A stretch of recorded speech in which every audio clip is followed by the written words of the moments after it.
ভাত সোনা, মাছ মাছও সোনা, মাংস মিষ্টি সব সোনা। হ্যাঁ, সব সোনা, ভাত সোনা, মাছ মাংস মিষ্টি সব সোনা। খাবো কি? হ্যাঁ, জল জল, হ্যাঁ হ্যাঁ হ্যাঁ, জল জল তো সোনা হবে না, জল তো সোনা হবে না, জল তো তরল পদার্থ। এই এই কে আছো, একটু জল দাও। তুমি কেন? প্রাসাদে এত দাস দাসী আছে, তুমি কেন? আছে বুঝি? কোথায়? একটু ভালো করে চোখ মেলে দেখুন।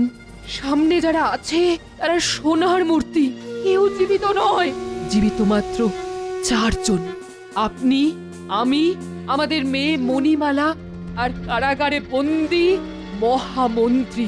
আপনার জন্য আমি শরবত করে এনেছি, কই নিন।